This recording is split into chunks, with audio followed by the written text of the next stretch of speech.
If you could look into Mary's eyes, she would make you want to stop sinning. She would make you want to be holy. She would make you want to be pure. People who she's appeared to in the history of the church, once they saw her, they wanted to die because she was so beautiful. And if you could imagine being a woman and being able to have some imitation or some semblance of the presence of Mary about you to make men want to be better, to make men want to be pure with the way you hold yourselves, with the way you carry yourselves, that would change the world. The world was changed through a beautiful woman. And it wasn't because she was dressed immodestly. It wasn't because she was dressed sexy. It wasn't because she was trying to be attractive. It was because she was the fullness of what God created women to be. Mary says that my soul rejoices in God, my Savior. So God is her Savior. She's holy and she's pure and she's perfect because God is her Savior. So just as God can save our souls through His sacraments, through the grace of His death on the cross, well, it's that same grace that made Mary so holy and pure. And so that's what it means to be immaculately conceived. It means that when the parents of Mary conceived her, that unlike us who inherit original sin, Mary was preserved from that. And so when we honor Mary, we honor the power of God to show us this is what it means to be a woman. And I know it might be very difficult, especially for women, to try and be modest and to try and be pure and to try and be very confident in that because society poo-poos on that and people make fun of that and nobody's really honored for being modest or for being pure or for being prayerful or pious.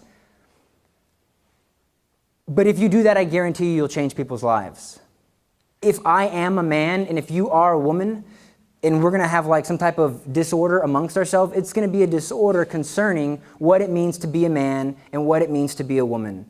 Men, I know you can be as much like Mary as possible. You can be holy and you can be humble and you can be pure. But what we need to pray for is to be able to see the special dignity that every single woman has, that we can love and see that in women. Because I can assure you, if Mary is as beautiful as people say that she is, if God's going to have a mother, He's going to have her be holy and pure and clean, right? That means that you can be assured that He guarded her from the eyes and from the hearts of sinful men. We have to pray for the same thing for the women that we love, or for the women that we might love, or for your future spouse. You need to pray that God guard her from the eyes and the hearts of other men. Because if you're called to the vocation of matrimony, your future spouse is there. And you should also pray that God guard and protect men from her mind and from her wandering heart, because we all suffer from concupiscence.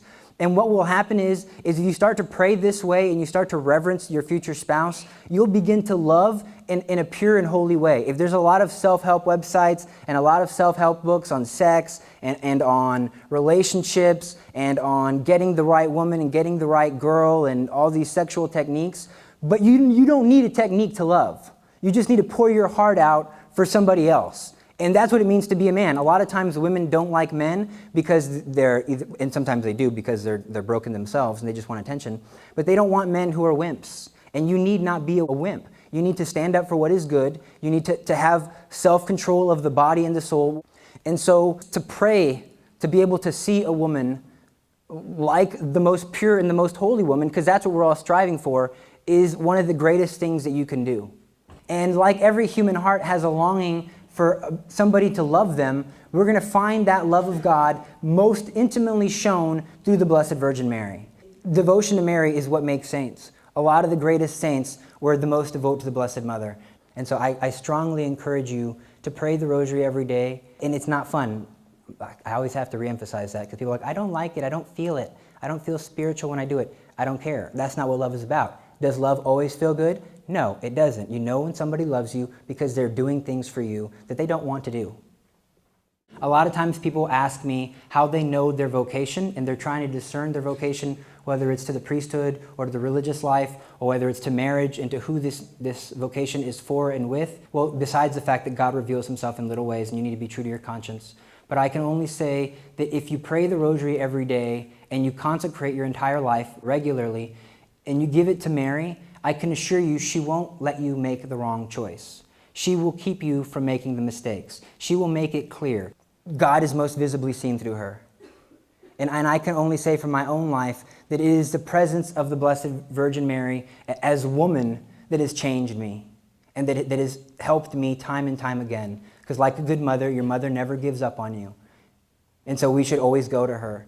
But above all, we should go to her and ask her to help us to see other women the same way. And if you're a woman, ask her to help you to be a Marian woman for humanity and for men. Because I guarantee you, there are a lot of boys in the world. The majority of men you meet are broken because of the world. They're broken with lust. They're broken with addiction to pornography. If they wanted to treat you good, they couldn't treat you good because they have a serious habit of engaging in giving into their sinful pleasures. And they would never commit those acts of lust towards the Blessed Virgin Mary because the soul of God is seen through her. And you can change men that way by holding yourself and being holy. People might treat you differently, but they'll know that there's something special about you, and they'll yearn for that. Mary stole the hearts of many saints throughout the centuries, and she didn't do it by being immodest.